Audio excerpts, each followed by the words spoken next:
이제 조금 어려워지기 시작합니다. 미국에서 금리를 이제 부쩍 올리다 보니까 아무래도 우리나라에도 여파가 크게 일어날 것 같습니다. 실제로 그런 일들이 벌어지고 있죠. 몇 년 전에 수원에서 아들이 아버지를 살해하는 끔찍한 일이 발생했습니다. 돈을 둘러싸고 일어났던 문제인데, 이유인즉슨 아들이 아버지에게 생활비 등으로 쓴 대출금 1,400만 원을 갚아달라고 하니까 아버지가 아들을 나무랐다는 거죠. 그럴 수밖에 없겠죠. 그런데 아들이 앙심을 품고 고등학교 동창과 도모해서 집으로 가서 아버지를 잔인하게 살해했다는 겁니다. 아버지 시신을 여행용 가방에 담아서 저수지에 버린 후에 아버지가 살던 아파트를 매물로 내놨다고 하죠.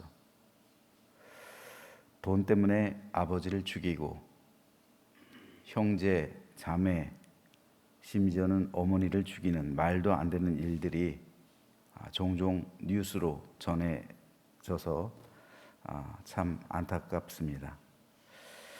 가족의 가치를 어떻게 돈으로 환산할 수 있을까요? 그런데 우리는 가족의 사랑과 정보다 돈을 더 우선하는 가치의 역전 현상을 보이고 있습니다. 그런 삶 가운데, 그런 현실 가운데 오늘 우리가 살아가고 있다는 말이에요. 가치의 역전이란 가치가 바뀌었다는 거예요. 하나님과의 인터뷰라는 시가 있습니다. 그 시에서 하나님과 인터뷰를 하는 사람이 하나님께 묻습니다. 하나님, 인간에게서 가장 놀랍게 여기시는 점은 어떤 것들인가요? 그 질문에 하나님은 이렇게 답하십니다. 돈을 벌기 위해 건강을 해치고 나서는 잃어버린 건강을 되찾기 위해 번 돈을 다 써버리는 것. 결코 영원히 죽지 않을 것처럼 살다가는 마침내는 하루도 못 살아본 존재처럼 무의미하게 죽어가는 것. 그 위에 미래에만 집착하니라 현재를 잊어버리고 결국 현재에도 미래에도 살지 못하는 것. 참 의미심장한 말이죠. 여러분, 돈과 건강 둘 중에 하나를 선택하라면 뭘 선택하시겠습니까? 아마도 이 자리에 계신 분들은 돈을 선택할 사람은 아무도 없을 거예요. 다 건강을 선택하겠죠. 왜요? 건강이 더 중요하니까요. 그런데 우리는 건강을 해쳐가면서 돈을 벌잖아요. 그렇죠? 그리고 그 건강을 되찾기 위해서 내가 번 돈을 다 써버리잖아요. 가치의 역전이에요. 육신의 건강과 영혼의 건강 중 어느 것이 더 소중할까요? 영혼의 건강이에요. 그런데 왜 우리들은 육신의 건강을 위해서는 보약을 먹고 각종 영양제를 먹고 약을 먹으면서 영혼의 건강을 위해서는 이렇게 무심할까요? 내 영혼이 죽어가고 내 영혼이 병들어가고 있는데 우리는 무관심해요. 돈보다는 건강이 더 소중합니다. 그리고 육신의 건강보단 영혼의 건강을 더 소중하게 여기라는 것이 성경의 가르침이에요. 그렇지 않으면 가치가 역전된 거예요. 이 가치가 뒤바뀌어서 영혼의 건강보다 육신의 건강을 우선시하고 육신의 건강보다 돈을 더 소중하게 여긴다면 이게 가치가 역전된 겁니다. 그리고 가치가 역전된 이 삶에는 평강이 있을 수가 없어요. 샬롬이 없단 말이에요. 가치가 역전된 곳에는 샬롬이 임할 수가 없어요. 하나님의 뜻이 아니기 때문에 그래요. 오늘 본문에는 가치의 역전을 경험하고 있는 한 사람이 등장합니다. 이 사람이 예수님에게 나온 것은 하나님 나라의 가르침이나 진리의 말씀을 듣고자 함이 아니었습니다.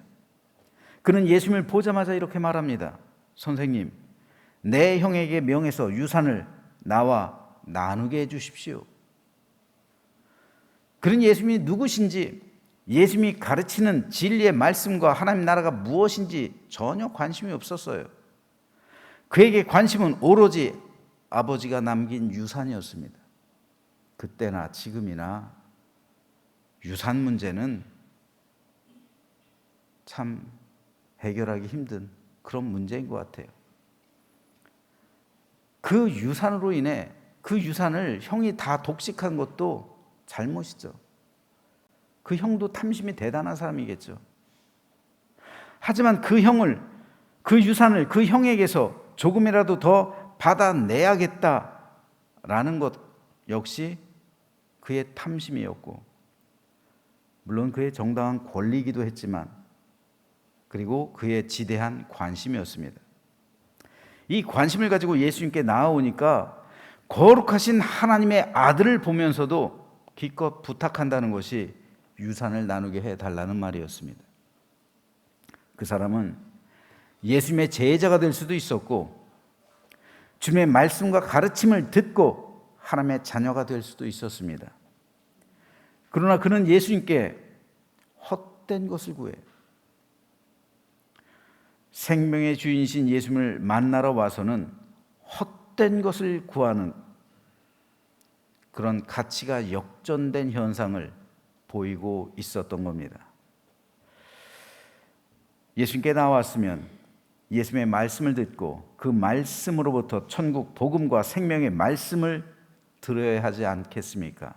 그래서 하나님께서 주시는 위로와 평강을 맛보아야 하지 않겠습니까? 이것이 우선적인 가치였고 믿음의 본질이죠. 그런데 오늘날에도 여전히 많은 사람이 예수님께 나와서 오늘 본문에 등장하는 사람들처럼 헛된 것을 구하고 있어요.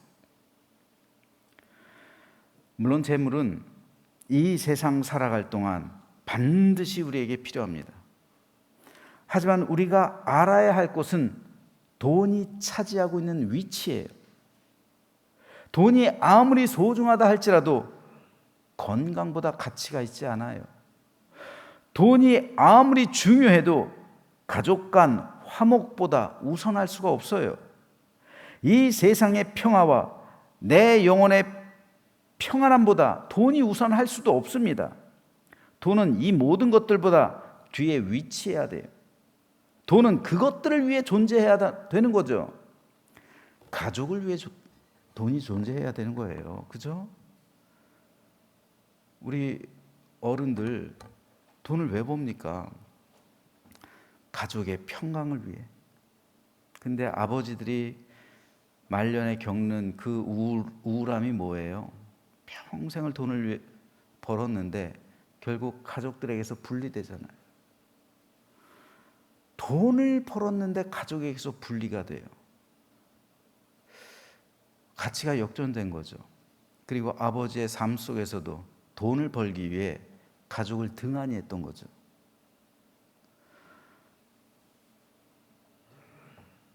돈의 위치가 이 모든 것들보다 앞서 있거나 우선시되어서 돈의 가치와 등급이 그것들보다 위에 있을 때 세상의 평화와 질서는 깨지는 겁니다. 그래서 돈 때문에 전쟁을 하잖아요. 돈 때문에 전쟁하고, 돈 때문에 사람 목숨 죽이고, 돈 때문에 가족 간 평화가 깨지고, 돈 때문에 믿음에서 떠나게 되는 각 가치의 역전 현상이 오늘날 비일비재하게 우리 삶 가운데 벌어지고 있는 겁니다. 성경에서는 돈을 최우선 순위에 두고 살아가는 사람을 돈의 신, 즉 만몬을 섬기는 사람이라 정의합니다. 그런데 여러분, 교회 다니면서도 하나님을 믿으면서도 만몬을 섬기는 사람이 있을 수 있어요. 이거 예수님께서 말씀하신 거잖아요. 너희가 만몬과 하나님 하나님과 만몬을 동시에 섬길 수 없다. 가치의 역전 현상이 있어서는 안 된다는 거죠. 오늘 본문에서 주님께서 비유로 말씀하시는 사람이 그랬습니다. 이 사람은 부자였습니다. 당신은 하루 벌어 하루 먹기 힘든 사람이 대다수였던 사회였습니다. 그런데 이 사람이 얼마나 부자였는지 창고에 곡식을 쌓아둘 데가 없을 정도였습니다. 그가 하는 유일한 고민은 이 많은 곡식을 어떻게 해야 하나 하는 것이었습니다. 고민 끝에 이 사람은 더 큰 창고를 짓기로 결심합니다. 오늘 본문 18절 19절에서 이 사람은 이렇게 말합니다. 세번역 성경으로 읽어보겠습니다. 그는 혼자 말하였다. 이렇게 해야겠다. 내 곳간을 헐고서 더 크게 짓고 내 곡식과 물건들을 다 거기에다가 쌓아두겠다. 그리고 내 영혼에게 말하겠다. 영혼아, 여러 해 동안 쓸 많은 물건을 쌓아두었으니 너는 마음 놓고 먹고 마시고 즐겨라. 통장에 잔고가 줄어들면 불안하죠. 당장 이번 달 돌아오는 신용카드 대금 이거 어떻게 해야 되나 불안해. 그런데 통장에 잔고가 많아지면 마음이 든든하죠. 사람이에요, 그게.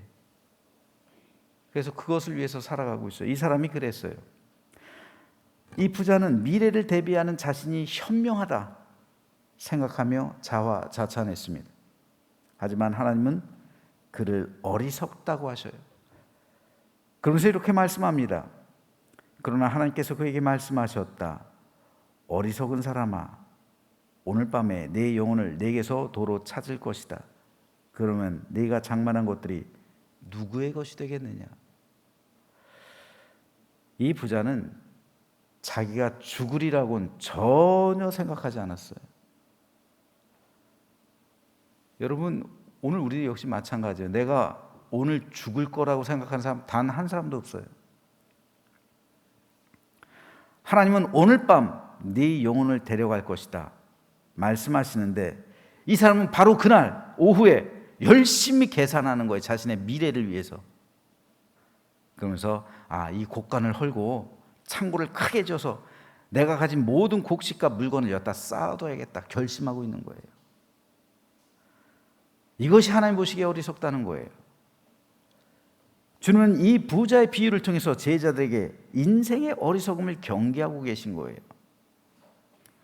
특별히 우리는 재물을 통해서도 어리석어질 수 있다는 말입니다. 재물은 하나님께서 우리에게 세상 살아가면서 유용하게 살아갈 수 있도록 마련해 주신 장치입니다. 그래서 이것을 잘 사용하면 보탬이 되고 기쁨이 되는 아주 좋은 도구가 돼요. 하지만 이것을 잘못 사용하면 우리 영혼을 삼키고 타락시킬 수 있는 무서운 마귀의 도구가 될 수 있는 거예요. 여러분, 교회가 가난했을 때는 타락하지 않았어요. 역사적으로 한번 보세요. 교회가 가난했던 시절에는 순수했어요. 그 믿음 순결했습니다. 그때 부흥했어요. 그때 성장했어요. 그런데 교회에 돈이 많아지면요, 재물이 많아지면 교회가 타락했어요. 이게 역사잖아요. 그렇기 때문에 자발적인 청빈, 이것이 얼마나 중요한지 몰라요. 이 재물은 분명 좋은 것인데 그거 가지고 수많은 좋은 일을 할 수가 있는데, 그런데 이것을 잘못 사용하게 되면 자기들만을 위해서 사용하고 그리고 자기의 부를 축적하고 그것을 통해서 잘못 전유하며 사용하게 되면 무서운 마귀의 도구가 될 수 있는 거예요. 탈무드에 이런 말이 있습니다. 칼이 의사의 손에 있으면 사람의 생명을 살리지만 강도의 손에 있으면 사람의 목숨을 해하는 도구가 된다. 젖소가 이슬 마시면 우유가 되지만 뱀이 이슬 마시면 독이 된다. 똑같은 돈이에요. 돈도 마찬가지라는 거예요. 재물도요. 재물을 잘 사용하게 되면 행복과 기쁨을 가져다 줘요.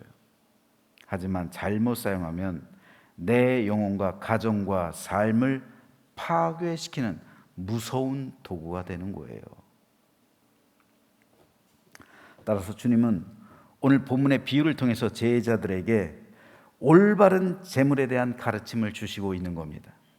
이를 통해 주님은 제자들이 세상에서 살면서 부딪혀야만 하는 재물에 관한 문제에 대해서 하나님 뜻대로 살아가기를 원하셨던 겁니다. 그래서 주님은 제자들에게 재물에 대한 3가지 가르침을 오늘 본문에서 주시는 거예요. 그리고 이 가르침은 오늘 살아가고 있는 우리들에게도 여전히 너무도 중요한 가르침입니다. 그래서 오늘 그 가르침 3가지에 대해서 말씀드릴 텐데, 그것은 첫째, 너희는 재물을 대할 때 탐심을 갖지 말라. 주님께서는 말씀하십니다. 주님은 오늘 보면 15절에서 이렇게 말씀합니다. 삼가 모든 탐심을 물리치라. 사람의 생명이 그 소유의 넉넉한 데 있지 아니하리라. 여기서 삼가 물리치라는 말은 헬라 원어로 자신을 지키라는 말이에요. 즉 주님 모든 탐심으로부터 너희 자신을 지켜내라 말씀하시는 거예요. 탐심이 너희를 죽이는 도구가 된다는 말이죠. 성경은 탐심을 일컬어 자기의 분에 넘치도록 더 많은 것을 가지려는 욕심이라고 정의합니다. 주님은 사람의 생명이 여기에 있지 않다 말씀하시는 거예요. 여기서 생명이란 말은 헬라어로 조에예요. 그런데 이 조에란 단어는 육체적인 생명이라는 뜻보다 영원한 생명을 가리키는 말이에요. 영원한 생명. 조에가 강조하고 있는 것은 생명의 영원성이에요. 다시 말해서 이 세상 어떤 것으로도 영원한 생명과 평안한 기쁨을 얻을 수 없다는 거예요. 오늘 본문에서의 부자는 재물을 통해서 영원한 평안과 기쁨을 구하죠. 하지만 그것은 죽음과 함께 끝나는 거예요. 그러니까 하나님은 그것을 어리석다고 말하는 거예요. 물질은 우리에게 영생을 보장하지 않아요. 그 많은 물질을 두고 가는 사람들 생각해 봐요. 저 아까워서 어떻게 두고 가지? 그래서 고대 왕들은 그 모든 물건을 다 묻어주잖아요. 그 묻어둔다고 해서 그 영혼이 그것을 가져갈 수가 있어요? 그 영혼이 동전 한 입 쥐고 갈 수 있어요? 없어요. 아무것도 없습니다. 물질은 우리에게 영생을 보장하지 않아요. 물질이 많은 사람은 오히려 그 재물로 인해서 영생을 얻을 기회를 찾지 못해요. 그래서 주님은 이렇게 말씀하십니다. 낙타가 바늘 귀로 들어가는 것이 부자가 하나님 나라에 들어가는 것보다 쉬우리라. 이것이 우리가 물질에 대해서 탐심을 갖지 말아야 하는 이유입니다. 우리가 바라봐야 할 궁극적인 관심과 대상은 오로지 하나님이죠. 하나님 나라인 천국입니다. 재물은 이 세상 살아갈 동안만 필요한 거예요. 하나님이 오늘이라도 내 영혼을 데려가신다면 우리는 세상의 모든 것을 두고 아버지께로 가야만 합니다.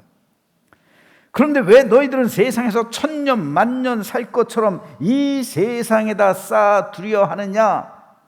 그것이 바로 너희 안에 있는 탐심의 실체다. 주님께서 말씀하시는 거예요. 그래서 부자들이 꿈꾸는 세상은 뭡니까? 영생이잖아요. 영생. 세상에서의 영생. 진시 황제가 찾았던 게 그거잖아요. 세상에서의 영생. 불로초 찾는 거 아니에요. 그래 놓고 얼마 살지도 못하죠. 세상에서 아무리 많은 재산을 가지고 있는 사람도 보니까요 100살 살지 못해요. 수조, 수십조가 있어도 그렇게 못 살아요. 김일성 보세요. 그 모든 권력 가지고도 90을 못 살잖아요. 하나님께서 인생에게 주신 가장 공평한 것은 시간이에요. 시간은 부자건 가난한 사람이건 똑같이 24시간. 똑같이 24시간. 그 시간 속에서 인생을 행복하게 지나는 사람이 있고, 그 시간 속에서 물질을 위해서 탐욕에 쩔어서 살아가는 사람이 있어요. 불행한 삶이죠. 천년 만년 살 것처럼 살아가지 말라는 거예요. 하나님이 오늘 밤이라도 당장 네 영혼을 찾아갈 수 있다는 거예요. 주기도문에서 예수님은 일용할 양식을, 오늘 우리에게 일용할 양식을 주십시오 라고 기도할 것을 제자들에게 가르쳐 주세요. 이것은 가난한 자든 부자든 모두에게 필요한 기도입니다.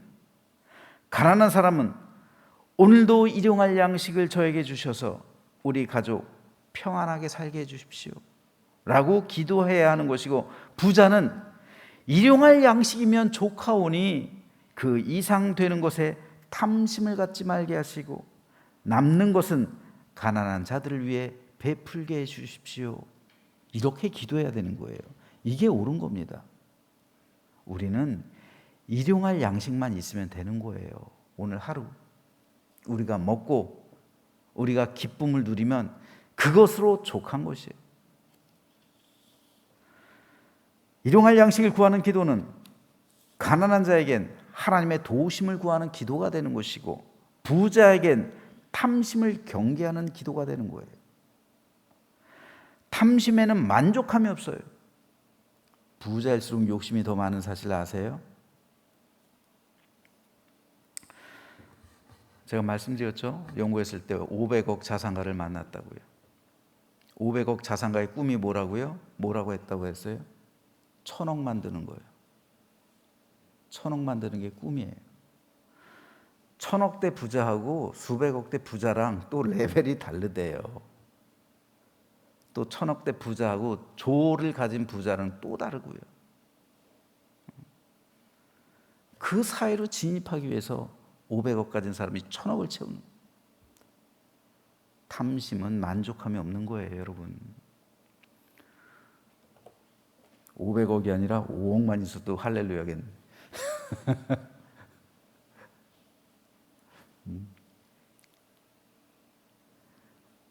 여러분, 탐심 가진 사람 치고 감사하는 사람이 없어요. 탐심은 인생에 즐거움을 제공하지 않아요. 행복, 기쁨, 평안, 안식을 사람에게 허락하지 않아요. 탐심이 있는 사람은 많은 것을 가지고 있어도 불행하고요, 적게 가지고 있으면 불안한 거예요. 탐심은 우리가 하나님을 향하는데 걸림돌이 되고 있는 가장 큰 방해물이 됩니다. 옛날 사용 방법 중에 수장이라는 게 있어요. 사람 발에 무거운 돌을 매달아서 물에 빠뜨려 죽이는 사용 방법입니다. 사람이 아무리 헤엄을 잘 쳐도 돌이 발에 묶여 있으면 물 위로 나오지 못하죠. 사람이 숨을 쉬기 위해 필사적으로 물 위로 올라오려고 하지만 돌의 무게 때문에 속절없이 밑으로 내려가서 결국 죽고 마는 겁니다. 탐심이 마치 이 돌덩어리와 같은 거예요. 그래서 사람의 영혼을 멸망과 파멸의 구덩이로 끌어내리는 겁니다.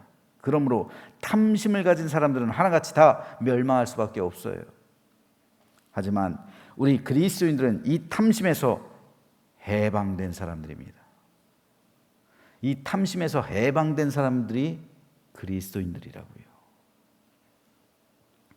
다시 말해서 탐심이라는 내 발에 묶여진 거대한 돌을 성령의 칼로 잘라낸 사람들이란 말이에요. 그래서 자유를 되찾고 생명을 얻은 사람이 우리 그리스도인입니다. 이에 대해 사도 바울은 이렇게 말합니다. 그리스도 예수의 사람들은 육체와 함께 그 정욕과 탐심을 십자가에 못 박았느니라. 이것이 우리 그리스도인들의 특징이란 말이에요. 정욕과 탐심을 십자가에 못 박아 죽인 사람들.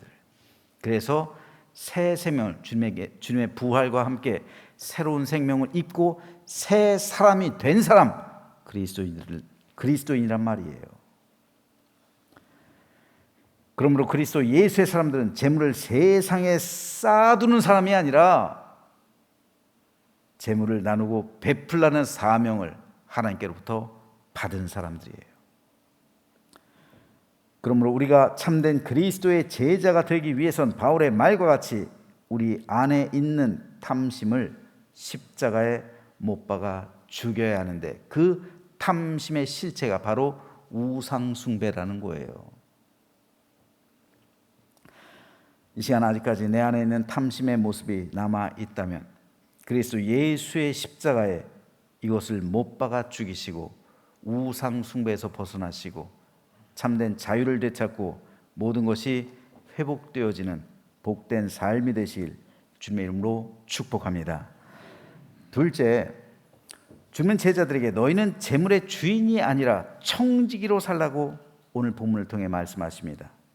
오늘 본문 20절에서 하나님은 쌓은 재물로 인생을 즐길 계획을 세우는 부자를 향해 어리석다 말씀하시고 있어요.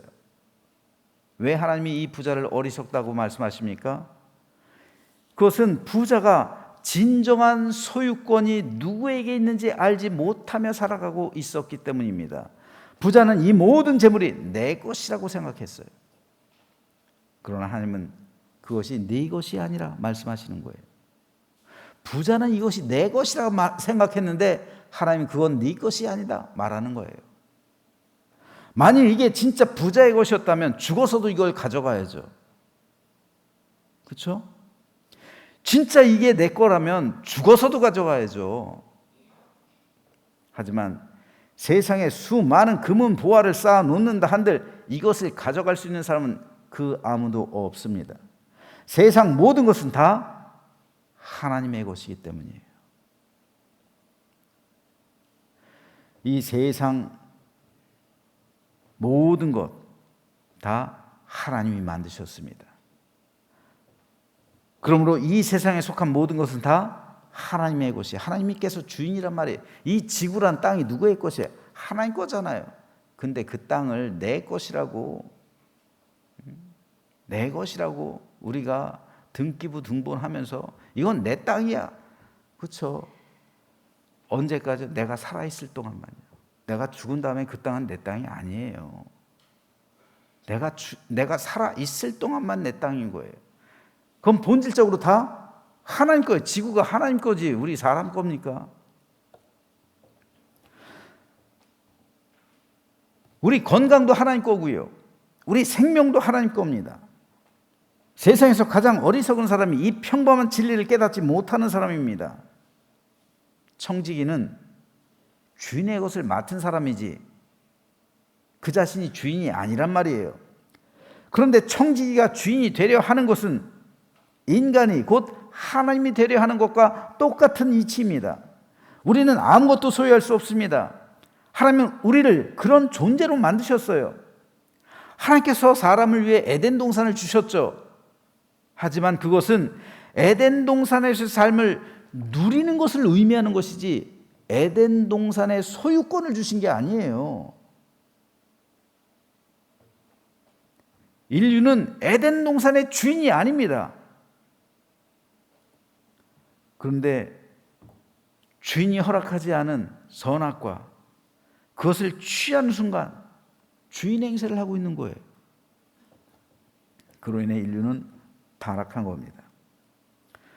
청지기는 아무것도 소유하지 않습니다. 내 목숨 하나님이 오늘 밤이라도 가져가신다 하시면 드려야 하는 것이 그 인생이에요. 너에게 맡긴 거 쓰시겠다면 드려야 하는 겁니다. 하나님은 오늘 우리에게도 내 영혼을 도로 찾으리니 라고 말씀합니다. 하나님이 우리에게서 하나님의 것을 되찾으실 때가 반드시 온다는 거예요. 그때 우리는 그동안 하나님께서 내게 맡겨주셨던 모든 것에 대해 결산할 날이 오게 되는, 그날이 바로 결산하는 날입니다. 그 순간이 바로 선하고 신실한 청지기와 악하고 어리석은 청지기가 구별되는 때입니다. 주님께서 말씀하신 달란트의 비유는 결국 신실한 청지기의 비유가 되는 거예요. 우리가 진정으로 구원받은 그리스도인이라면 우리는 청지기로 살아가야 합니다. 그러므로 저는 오늘 저와 여러분이 청지기가 되었다는 사실을 깨닫고 하나님께 인정받는 신실하고 충성된 청지기가 되어서 주님께 칭찬받고 이후에 충성된 종을 위해 예배하신 하늘의 상급과 면류관을 상속받는 우리 모두가 되시기를 주님의 이름으로 부탁드립니다. 마지막으로 주님은 제자들에게 하나님에 대해 부유하도록 재물을 사용하라고 가르치십니다. 오늘 보면 21절에서 주님은 자기를 위하여 재물을 쌓아두고 하나님께 대하여 부유하지 못한 자가 이와 같으리라 말씀합니다. 이 부자와 같을 거라는 거죠. 오늘 본문에서의 부자는 이 세상에서 곳간을 헐고 새 곳간을 지어야 할 정도로 많은 재산을 가진 부자였지만 하나님께 대해서는 부유하지 않았어요.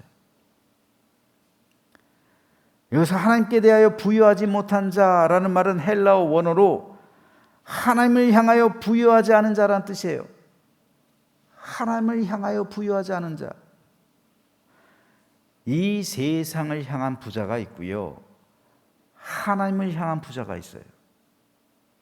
오늘 비유에서의 부자는 이 세상에서는 부자였어요. 그런데 하나님을 향해서는 부유하지가 않았어요.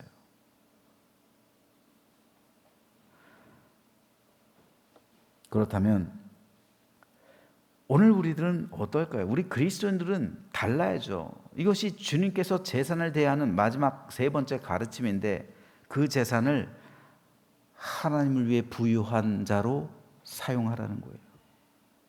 하나님을 위해 부유한 자가 되라.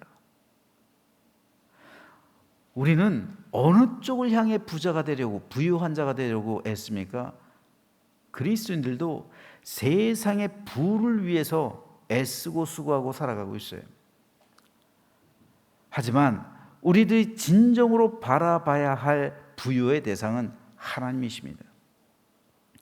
가난하지만 하나님에 대해서 부유한 사람이 있고요, 부자지만 하나님께 대해서 가난한 사람이 있어요.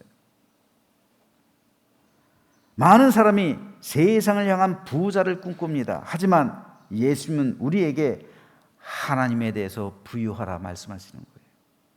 하나님에 대해서 부자가 돼야지, 하나님을 위해 사용해야지, 하나님의 뜻대로 살아가야지 세상 부를 꿈꾸지 말라는 겁니다.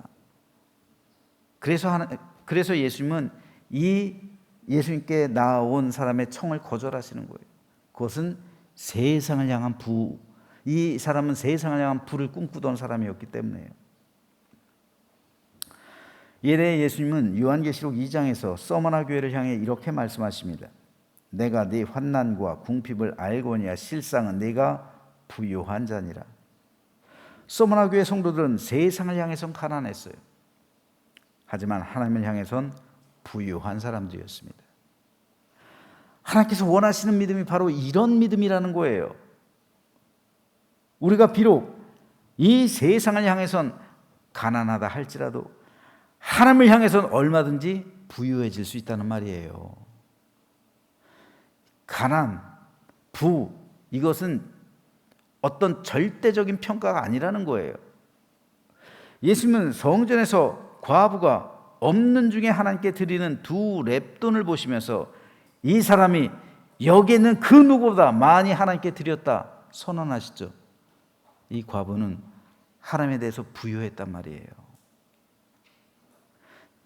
세상 기준으로 볼 때 이 과부는 가난해요. 하지만 예수님이 보실 때 이 과부는 부유한 사람이에요.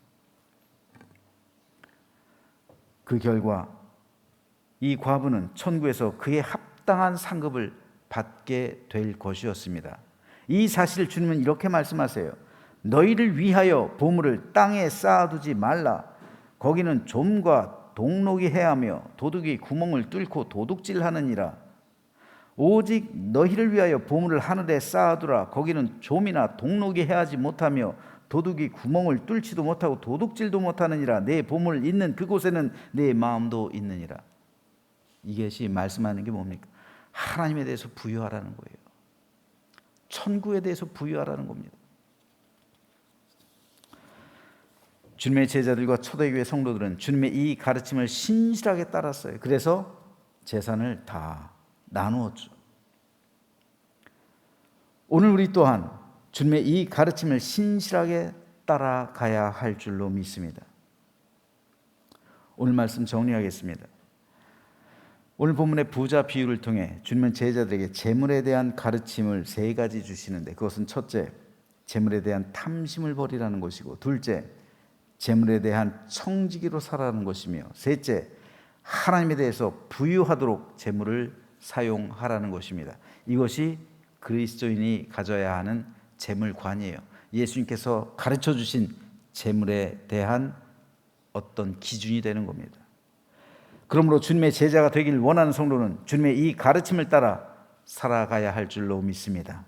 그래서 하나님 보시기에 신실한 주님의 종들이 되어서 하나님의 뜻을 온전히 이루고 우리에게 참된 복을 허락하시는 하나님의 은혜 가운데 매일의 삶이 기쁨이 되고 축복이 될 뿐 아니라 하나님께서 우리를 위해 예비하신 하늘의 상급을 바라보며 세상에서 승리하는 믿음의 삶을 살아가는 우리 모두가 되시기를 주님의 이름으로 간절히 축원합니다.